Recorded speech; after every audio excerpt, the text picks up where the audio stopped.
Napag-usapan namin kanina, may mga kliyente siya, mga bata pa, from 19, 17 hanggang mga 25. At kumikita, would you believe, pinakamataas na kinikita ng kliyente niya, 5 million. 3 to 5 million a month. Alright? Imagine that.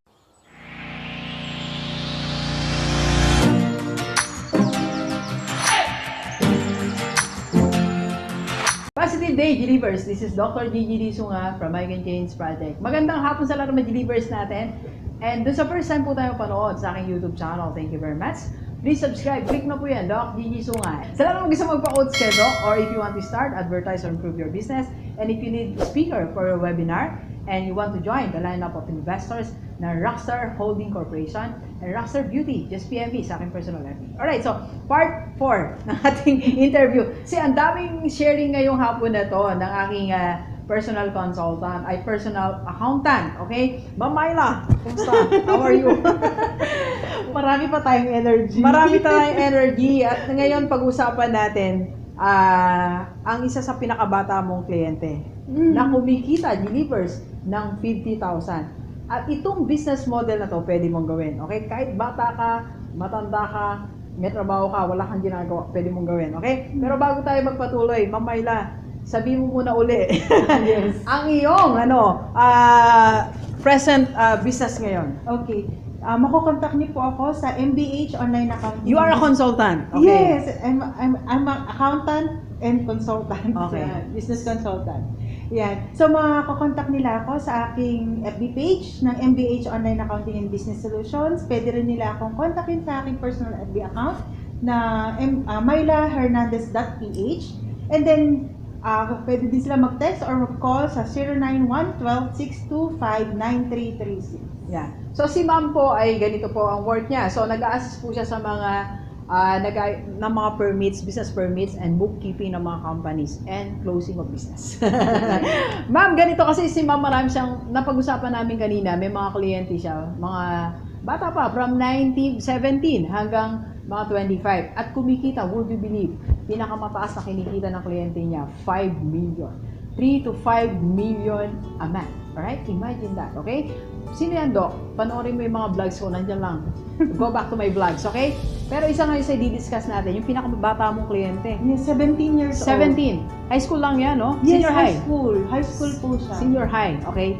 Pero kasama niya yung father niya sa negosyo. Yes. Okay. Ikwento mo, ma'am, paano siya kumikita minimum of 50,000 a month? Okay. Yung siya po ay isang tinutulungan niya yung kanyang tatay. Ang kanyang tatay ay parang repairman, carpintero. Carpintero. Carpintero, yung gumagawa ng mga pipes, gumagawa ng umakyat sa bubong, yung mga ganun. Tubo. Yun yung mga Tubinero. yung mga may butas ang bubong, gano'n, yung merong mga tinatapalan, yung mga, yung, natawag doon, yung gutter ba yun? Yung Simple. gano'n, Okay. Yun, Mas simple repair lang yun eh, no? Yes. Oh. Yung ganun. Minsan nagpuputol ng mga puno, yung mga ganun, mga guard sa garden, yung may mga kailangan, bubunot ng mga damo-damo, yun. Basta yun ang trabaho ng tatay Basta niya. ganun po, basta sa mga repair doon Sa sa mga bahay. bahay. Ngayon, At dahil doon, may naisip yung anak niya. Anong naisip niya? Ang naisip ng anak niya ay i-market yung Trabaho ng tatay niya. Trabaho ng tatay niya. At siya ay kumuha ng mga magpapagawa. Okay. Yan. So, nakita niyo yung business model of the reverse, Business model 101, alright? So, ito yung tatay niya, may mga services na ginagawa. Ang ginawa niya, hinanap niya ng kliyente ang tatay niya. Correct. Okay? Nagkaroon siya ng Facebook page, tama ba? Yes. So, pinupromote niya. So, sabi niya lang sa Facebook niya siguro, lahat ng gusto magpaputol ng kahoy, magpa-repair ng mga gutter, ng mga tubo, mga tumutulo, eto ang aming contact number. Correct. Okay? So, dumating din sa point na hindi na kinaya ng tatay niya. Yes. Meron na rin silang... Nag-hire na din siya ng mga subcontractor, ng mga carpintero. Okay? So, ngayon, halimbawa, may nagpagawa sa kanya isang bahay. Paki-repair ang aking kisame. Siya na yung nagko-compute, tatay niya. Silang dalawa. Tatay niya po yung nagko-compute. Okay? Na Halimbawa expenses. po, ito, yung ceiling, ipapagawa, papalitan yung mga kisame. Sabihin 50K. 50K. Magkano yung kanya? Sa kanya po doon ay 20%. Imagine, automatic, may 20% siya. O 50K, 20%, magkano yon? 10K. So, meron siyang 10K. Okay? Tapos, pag hindi na kaya ng tatay niya, meron silang group of Opo, na carpintero din. Okay, nakausap na nila. Yes. So, sugod dito sa barangay na to, gawin yan. 50K, Yes. di ba? Tapos bukas may magpapagawa naman ng bakod, magpapapintura. Yes, ganun po. Oh, Tama po. sabihin niya, 30K, meron naman siyang 6,000. Correct po. So yung mga gumagawa niya, meron ng taga-pintura dyan, may taga-pulpok na, may taga... Opo. Nag-hire na din siya dun sa FB page na I'm looking for, Wow. tubero. Tubero, On-call mason. tubero. On-call painter. Ganun po. Imagine mo, di ba? So naging contractor. 17 years old, na contractor ka, di ba? That's something, di ba? So imagine, delivers ha. So ngayon, ilang taon niya na itong ginagawa, ma'am? 1 year po. 1 year na. 1 And year. surviving, no? Magkano Yes. yung minimum niyang kinikita a month? Pag walang masyado, 50K ang kinikita niya to 150. Wala pang masyado yun, ha? 150. Hanggang 150. Mga ano po yun, mga 10 to 15 jobs a month. Yung ginagawa niya. Opo. 15 repairs. Yes. So imagine, every other day meron siyang kliyente. Masipag Opo. mag-post yun, no? Opo. Masipag siya magawa. Sabi niya, ta-target daw siya ngayon 30 jobs per month. Okay. So that means, i-double niya yung income niya na 150,000. Opo. Siguro makaka 300,000 siya. No? Yes. Mag-aaral pa siya. Hindi na. Parang hindi mo sa mag-aaral. I'm sure kasi ngayon, ano naman modular. Yes. So, nasa bahay lang. Sa gabi niya na ginagawa. O baka mamaya nakaharap ka lang ng teacher niya. Iba lang po yung nag-aral. inaaral niya. Nag-YouTube siya tungkol dun sa mga pagmamarket, gano'n. Marketing Content, yung gano'n. Yung mga gano'n na inaaral niya. Next level na siya, Next no? level. Siguro ayun na yung klase niya, no? Opo. Ayoko na yan, sabi niya. Dito na ako sa... Kaya, mga nangyayari doon sa mga doon sa mga, di ba, mga nagda-drop. Kasi nga may drop out sa school. Kasi meron na silang drop. Pero hindi naman na sinasabi mag-drop kayo. Mag-fire kayo. Ayoko na mag-aaral, mag-negosyo na lang kayo. Nasa inyo naman yan. Pero yun yung ginawa yan nila, di ba? Zuckerberg, Bill Gates and all, okay? So, yun ang ginagawa niya, no? Opo. Dito lang yan sa Bataan, no? Bataan po siya. Minsan pag pwede ko ba siya ma-interview? Tatanungin ko Pagpaalam po mo. siya. Okay? So ngayon, ang negosyo nakapangalan sa tatay niya yan. Kasi Opo. bata pa siya. Bata. Kasi siyempre tatay niya naman talaga yung nag-manage Opo. nung Kumbaga, ginawa niya lang ng business model ang tatay niya. Opo. Tinulungan niya sa marketing sa social media. Kaya kumakat siya ng 20%. Okay? Yes. Alright, so Giniverse ganito. Nakita niyo po yung, alam mo, ang pinopoint ko dito, yung business model. Pwede kang magkaroon ng business model. You just have to bridge the gap. Okay? You need to fill in the gap. So, ito yung services, hanap ka lang ng kliyente. Ikaw yung nasa middle. Minsan mas kumikita pa, mas madali pa yung buhay ng mga nasa middle, yung mga middleman. Kasi pag na-contact si services, si supplier, parang may supplier yan. O eto, may bibili dito. Ganun lang. Wala kang inventory, wala kang sakit ng ulo na ganito. Wala. So siya, ganun lang yung ginagawa niya.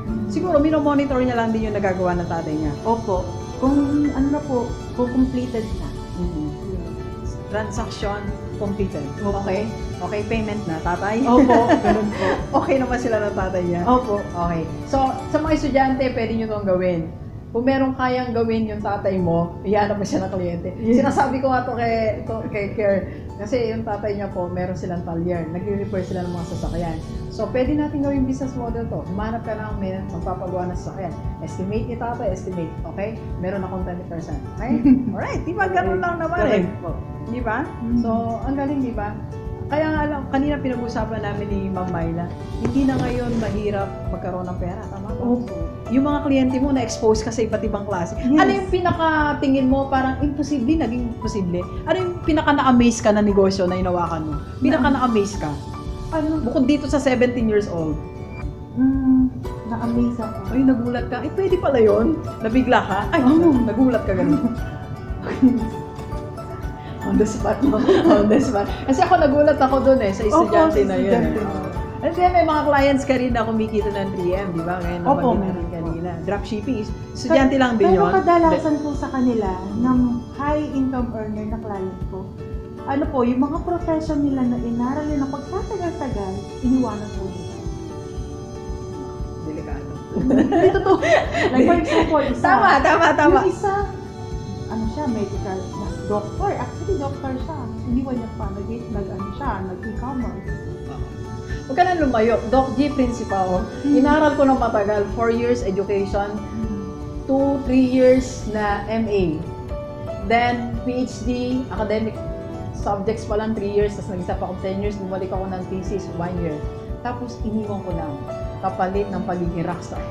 Opo. Yan yung mga nakakita mo. Kadalasan po, Oh.